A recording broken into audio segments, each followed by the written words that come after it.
similar sex abuse scandals, but they also happened more recently. It's also why Dr. Anderson's accusers were unable to testify in court. Tad DeLuca, who says he was sexually abused when he was on the wrestling team from 1970 to 1976, is still struggling. Dr. Anderson is dead. Larry Nassar's still around. Yes, but a little older than some of the Nassar victims. So I've lived with it for 50 years. A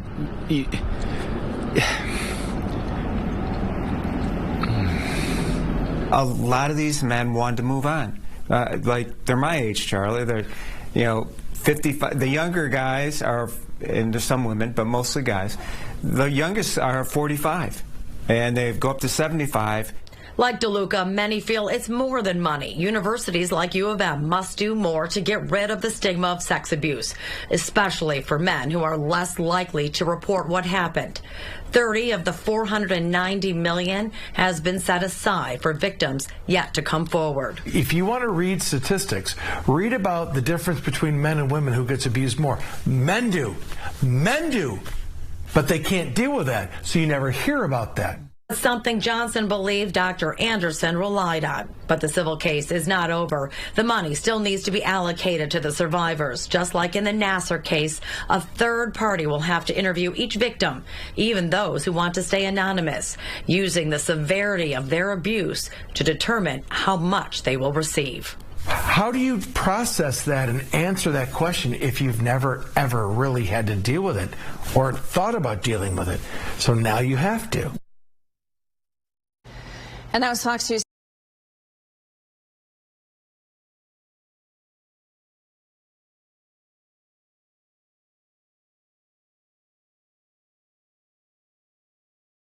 % of those survivors must agree. I talked to 2 of them. Some of the more outspoken ones, a guy named John Vaughn, football player, and then a guy named Tad DeLuca. Though they have been very, very vocal. In fact, John Vaughn has been camping out in front of the university. There he is right there. He's been camping out in front of the university president's house for the last 100 days, protesting sexual abuse then and what U of M should be doing about the alleged sexual abuse that's going on campus now. But he's going to approve the settlement, my understanding. Also, Tad DeLuca, also outspoken. He is going to approve the settlement. Charlie, I got a question for you, Charlie. Yeah. If it's 1,000 people, how many of them have to agree? And if they don't all agree, or the majority, or whatever the percentage is, could we see more litigation? We could, but I'll tell you what, if I'm an attorney and I'm representing these people, you got to be very careful. Mike Cox told me he represents, I believe, 174 of these survivors. He said he spent about $1 million in preparation for this case. So, unless you're independently wealthy and you really want a point to make, go ahead. You can try your case. But under the agreement, as I know it, so if we have 1,000, you're 98%, right? 980 some odd people, right? That's 98%, right? Would have to agree. I think that's right. So, you got to have a lot of people agree on this. But there was a 12-person kind of steering committee of the survivors, and they've been in the negotiations. And my understanding is that it was unanimous. They all agreed. The 60 lawyers agreed. And so it's going to be a done deal. Now, ultimately, a federal judge will have to approve it because this lawsuit was brought in federal court. But bottom line is, from everything I know about this, it is going to be approved. I don't think anyone will opt out. But could they? Yes, they could. Go ahead, Dina. Well, I was just going to say, it's, I know it's a little bit of closure, but certainly I know that these survivors say justice would be seeing Anderson punished. Anderson's dead, unlike Larry Nassar at Michigan State. So there are some differences. And a lot of the abuse happened in the 70s. And so we have a thing called the statute of limitations. I mean, you can't just have cases linger on forever and ever and ever. But because of a Supreme Court case just last year regarding Flint, which said basically if you're wrong, if your body is wronged, and I'm going to summarize a very complicated case, but if your body is wronged, the statute of limitations, the clock doesn't start until you realize it, which what it did, it just breathed new life, and it took away kind of the statute of limitations defense that the University of Michigan had. So Flint helped the survivors at the University of Michigan. Just put it that way. All right, Charlie, stick right there. And Kim Russell has more. For 101 days, some people who say they survived abuse at the hands of Dr. Robert Anderson have camped out in front of the University of Michigan president's home on campus. And one of the stipulations of that settlement, the protest has to go. That's a job not finished. That bothers me. Tad DeLuca is one of many abuse survivors who have protested with John Vaughn, who 101 days ago set up this protest camp. DeLuca wrote a letter after seeing the late Michigan Athletic Department doctor Robert Anderson for shoulder problems.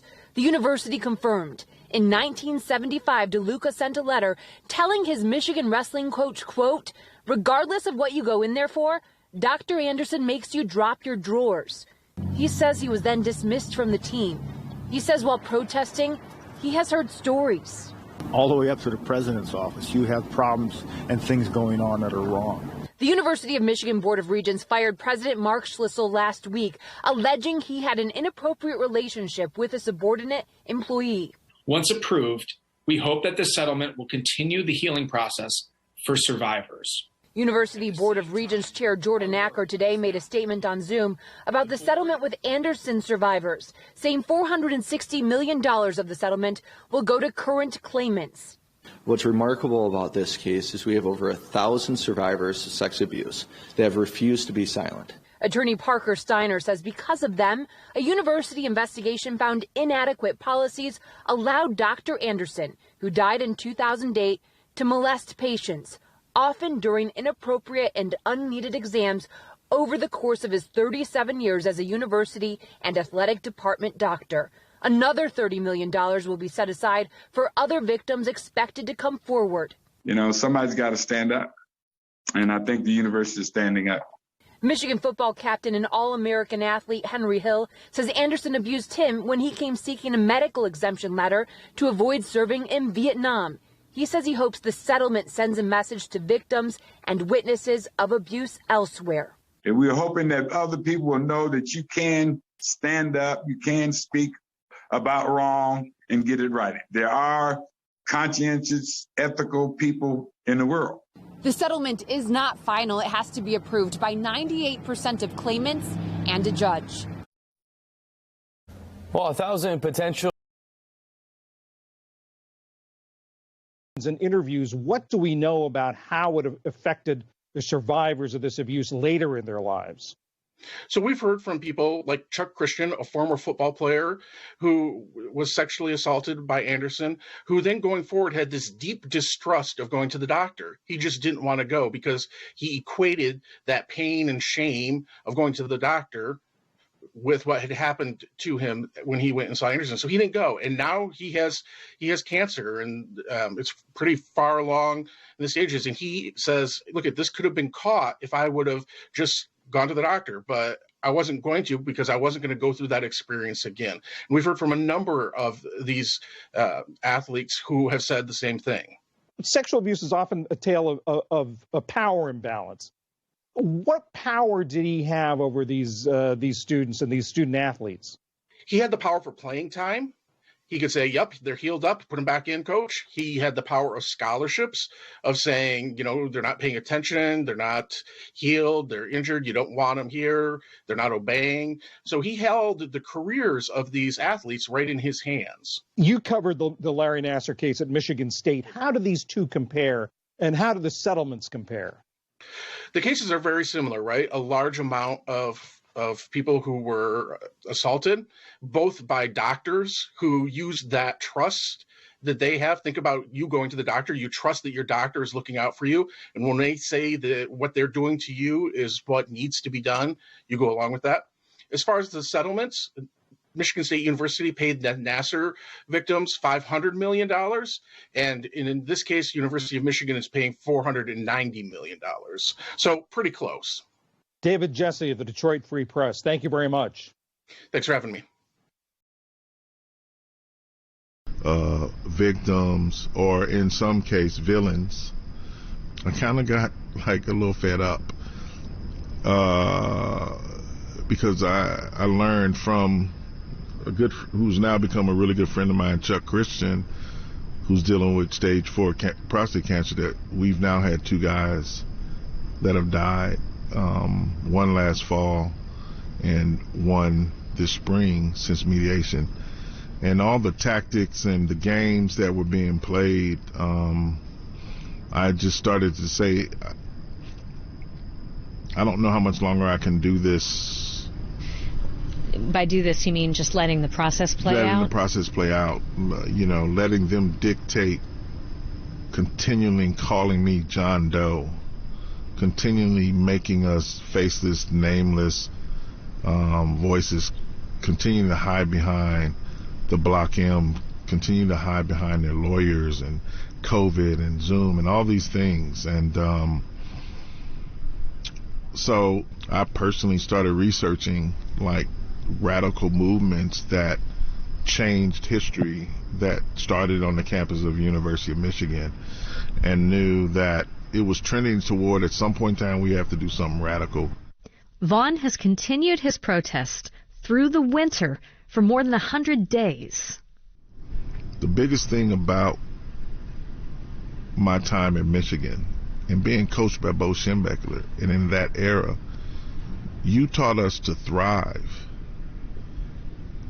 in a constant state of being uncomfortable in a sport that is controlled chaos.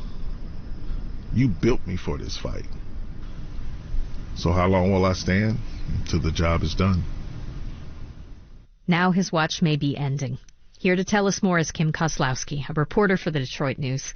She's written about the Anderson case at several stages. Kim, welcome back to Stateside. Thanks for having me, April.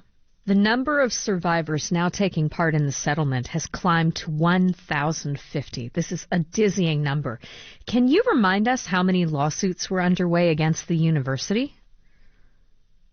Well, it started off as one when the first allegation came forward, and it has grown over the past 2 years to dozens, to hundreds, to now to 1,050, mostly men, but there are a few women who are part of this lawsuit against the University of Michigan. And if memory serves, the negotiations with the survivors have been going on well over a year, correct? Mediation started in October 2020. Yeah. So about 6 to 8 months after the first accuser of Dr. Robert Anderson came forward.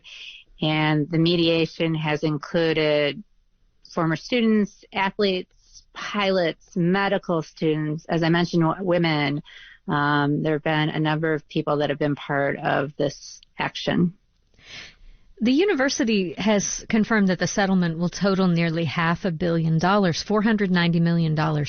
Do you know how much of that money will end up in the hands of victims? Well, there has been a certain amount that has been set aside for those who come forward in the future. And there's also, of course, some that is going to go towards the lawyers. But we did work it out to be, I think it was about $440,000 each per person. Kim, Dr. Robert Anderson worked at the university for decades. I want to say 1966 to 2003. And he saw some students several times, others only once. I imagine that different survivors will be entitled to different compensation. Yes, the number that I do give you, the $440,000, is an average, but each amount will depend on individual circumstances, and there will someone in the court who will be making those determinations. Kim, can you give us a broad sense of the scope of this settlement and what's going on here compared with another big sexual assault case that people are no doubt familiar with, that of Larry Nassar, who used to be a faculty member at MSU? Well, the settlement amount is the same. The women who were assaulted by Larry Nassar did settle for something similar, $500 million, which was also another historic settlement with the university. But there were fewer of them in that settlement in 2018. The exact amount for each, of course, was confidential, and it varied. but they split an average of $1.27 million each. We've learned through your reporting that part of the settlement calls for one of the survivors, John Vaughn, to remove himself and his encampment from in front of the University of Michigan, former University of Michigan President Mark Schlissel's home. What has the encampment meant to the university's image through the course of this story? Well, the university hasn't spoken very candidly about how they feel about the protest. So exactly what they think and is not clear. But I can tell you this, that there's some three main men in this case. The first is Tad DeLuca. He wrote 2 letters to the University of Michigan, and one of them when he was a student many years ago, and the second one was in 2018, and that spawned the police investigation of Dr. Anderson. The second man is Robert Julian Stone. He was the one who sounded the alarm in February 2020 when he told his story publicly and accused Dr. Anderson of sexual assault, even though he had been dead more than a decade. But John Vaughn has become the face of this scandal with his campout that reached 100 days this past week. He's been out there. He's been joined by some of the other Anderson survivors, as well as survivors from the Larry Nassar scandal, as well as those from Ohio State. And there have been protests, and there have been students who have stopped by, as well as faculty. Faculty have invited him to speak to their classes. And during the time that he's been out there, he has spoken with students, and he says that many of them have shared their stories of sexual assault on campus and how they weren't able to find justice.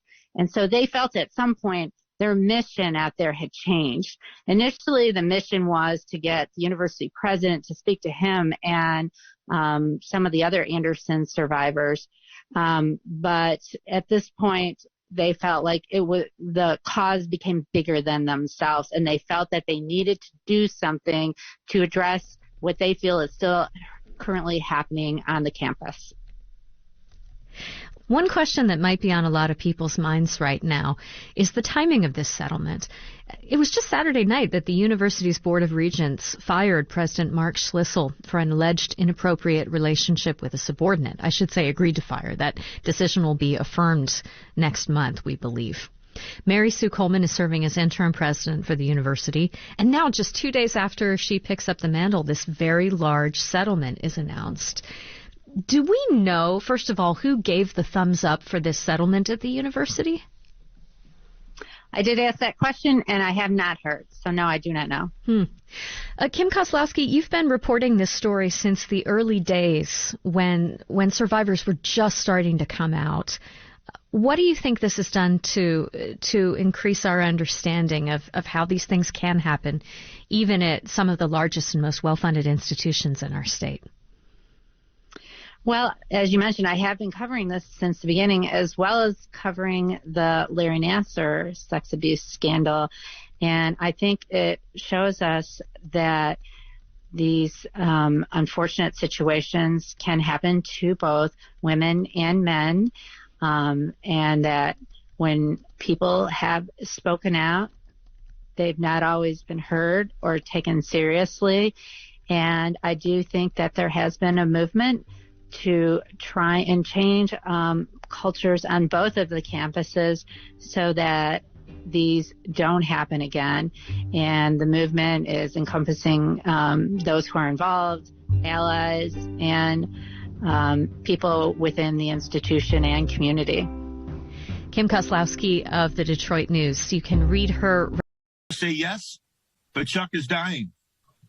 And there's other guys that have probably died before Chuck too soon. Chuck being Chuck Christian, now battling prostate cancer because he shied away from doctors for years after seeing Anderson. DeLuca and others wonder if this settlement will ultimately create real change. And they're going to try to, look, we paid off all these brave survivors. We got rid of this bad seed we had here. And they're going to expect it to go all back to being perfect again. That's like painting a house where all the timbers are rotten. As you can see, there are still a lot of raw nerves after all that has transpired with this when we first heard about this just last summer. And so the protest is going to continue. How long, we don't know, but they say they're going to be there for the immediate future. Reporting live, Rod Maloney, Local 4. All right, Rod, thank you. Now turning our 5 days after Mark Schlissel's firing as the president of the University of Michigan, the victims of Dr. Robert Anderson are calling for his replacement to make major changes. They're calling for a more open environment at the school to help change what they've called a culture of silence. Priya Mann spoke with them today. Days after U of M president Dr. Mark Schlissel was fired for an inappropriate relationship with a subordinate, victims of Dr. Robert Anderson say it speaks to the university's culture.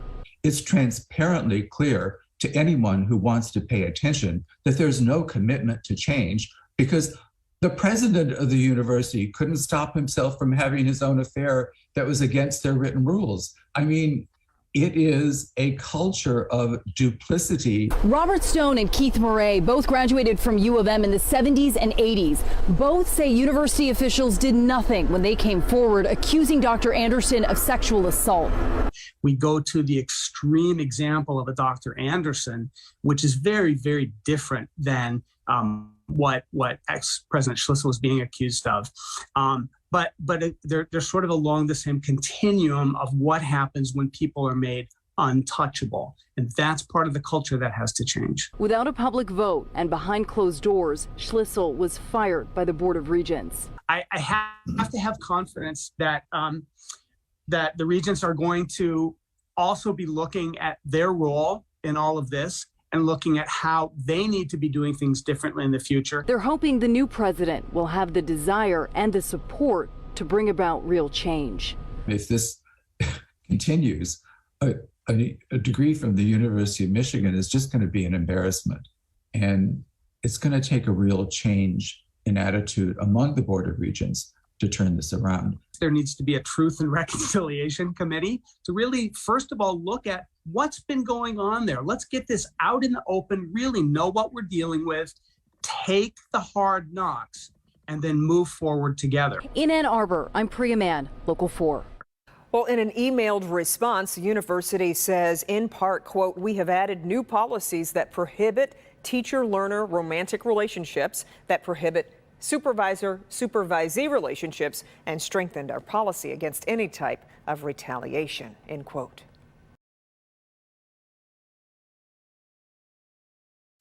That's a job not finished. That bothers me. That's Tad DeLuca. He's been protesting outside the university president's home on campus for the past 100 days.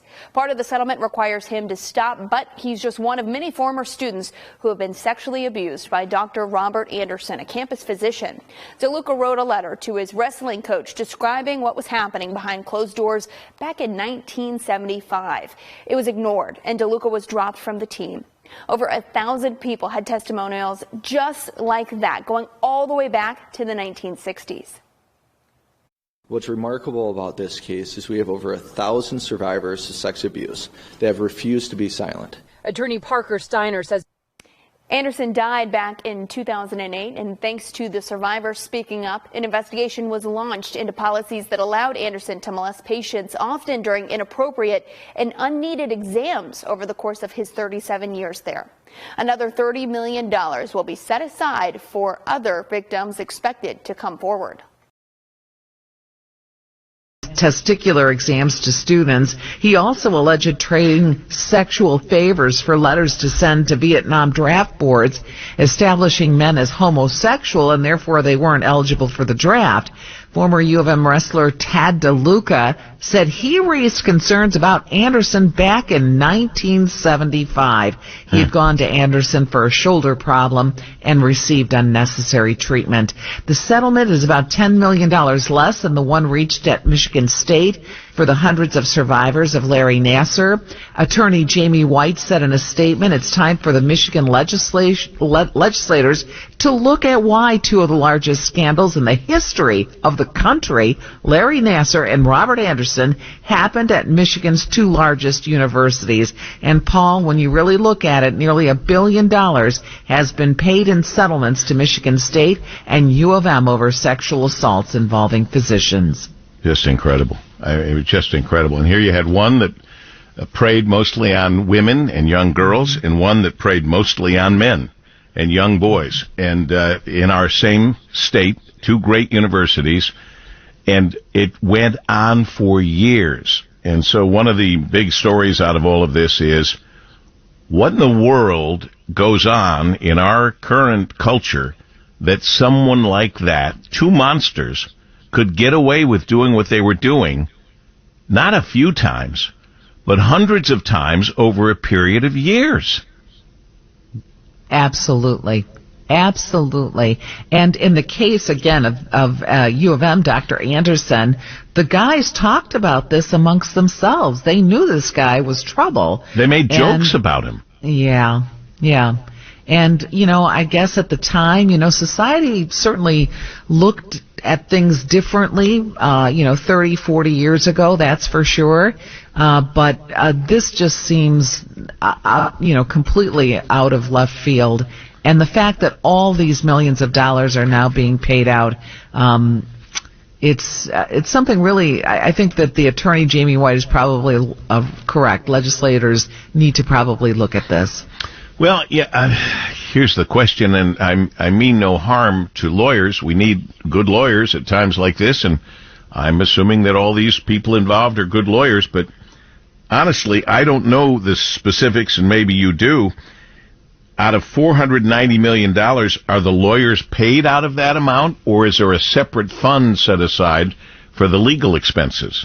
As far as I know, they're going to be paid out of that settlement, as far as I know. And the settlement, is going to be very high. You knew when we looked at the Flint water settlement, remember all the court proceedings that took place there because of the high fees that attorneys were being paid for that settlement. So that the fees are going to be high here as well. Well, they say in the story that you're bringing to us, Marie Osborne, is that U of M has paid more than, nearly $30 million in legal and other costs already tied to the sexual assault allegations against Anderson, and that was as of October. So you know that there's going to be a equally high or higher bill for the law firms that had to deal with 1,050 people. Every one of those people, I presume, had to be interviewed, and they had to keep track of what they said and what their allegations were. I mean, there's significant work involved here, without any question. So I'm just wondering how much of the money will then be divvied up among the 1,050 people. And as you mentioned, it's a $490 million settlement, with $30 million of that for future claimants who choose to participate. And they have to come forward before the end of July of next year to be a part of it. It's always fascinating to me how something like this works. I guess what they say to the 1,050 people is you can be a part of this class action suit, or you can try to do it on your own, but if you do it on your own, it's going to be extremely expensive. Isn't that, right. Isn't that the way they come to an agreement like this? Right, exactly. It will be. They want everybody in the same pool, because that way they can go through court one time.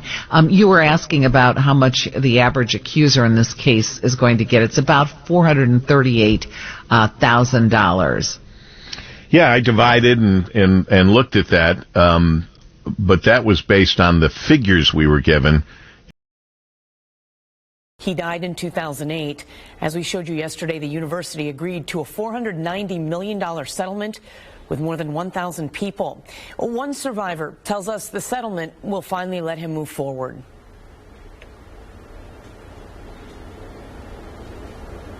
We will never have justice in this case, because justice would have been Robert Anderson sharing a cell with Larry Nassar. But that opportunity passed with Anderson's death in 2008. So we'll never get that. But we can get some form of restitution for the victims, and we can get an acknowledgement from the university. The $490 million settlement has to be approved by U of M's Board of Regents and the court before being distributed. assaulted by a former sports doctor. New tonight, reaction from one of the survivors after hearing the news. Robert Stone shared his story, accusing then University doctor Robert Anderson of sexual assault. Since then, hundreds more have spoken out against the doctor. Stone says he extends his thanks to the person who uncovered the emails between the former university president, Mark Schlissel, who was fired this Saturday after allegations of misconduct, violating the very rule he set in place this past summer. He believes that incident lit a fire under the Board of Regents to do the right thing. The university needed to really step up and do the right thing in a lot of areas. And settling these cases was one of the foremost areas in which they needed to make things right. Stone said the result is not quite justice, but it is restitution for the victims. He says the university needs to offer a formal apology to all the victims as they continue to move forward. Well, we had a windy, chilly.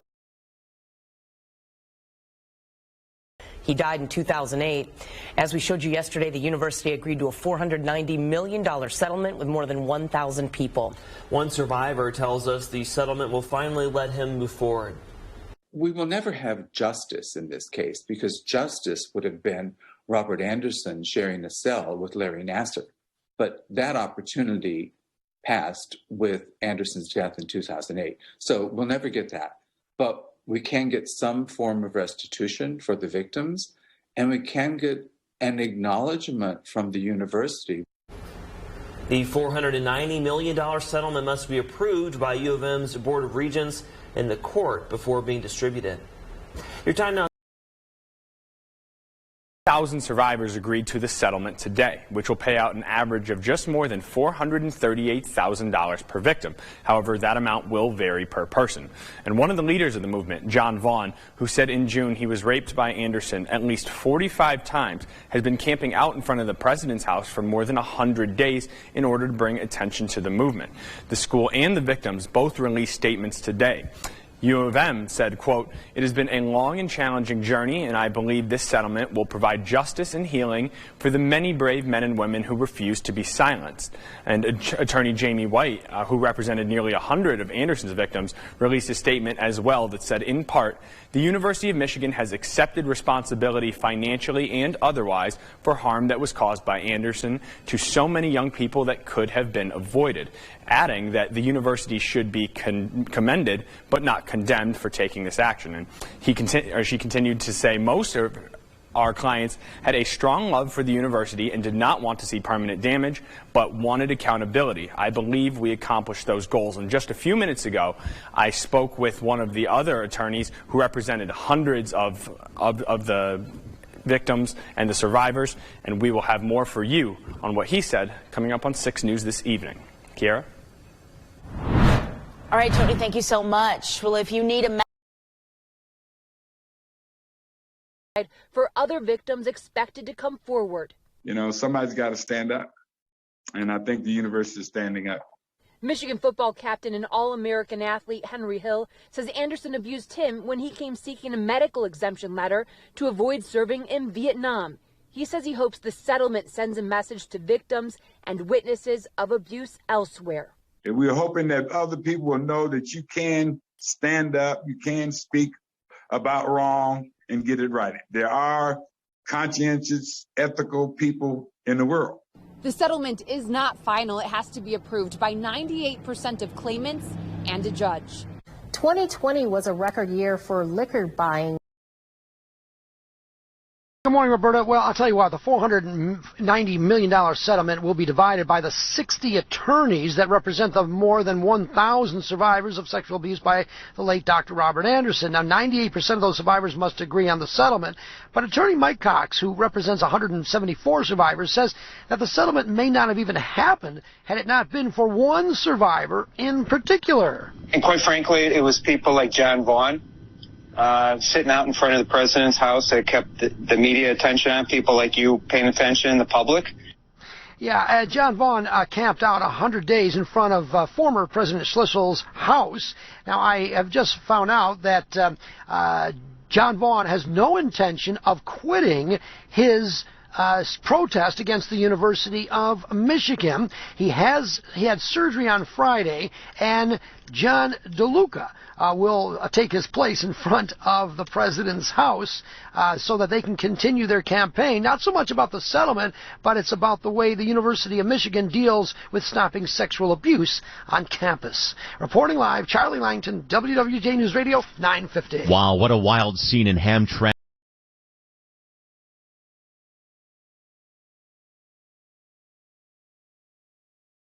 Michigan athletes involved in that $500 million sex abuse lawsuit settlement are now planning to continue their push for changes. News Radio 950's legal analyst Charlie Langton joining us live with the latest here. Charlie?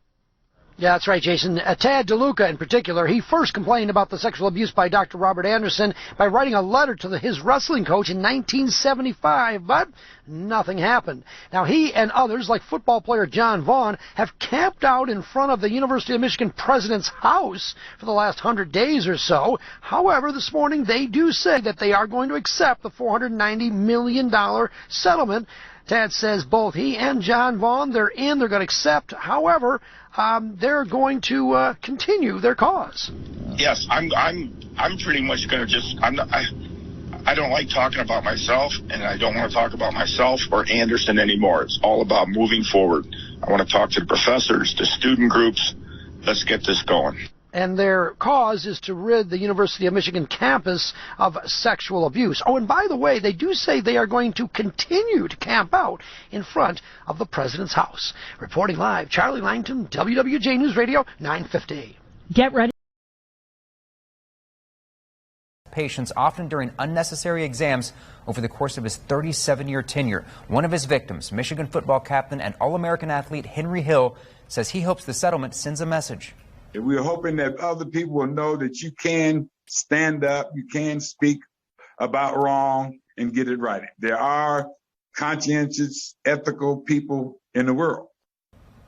The settlement is not final just yet. It still has to be approved by the claimants and a judge.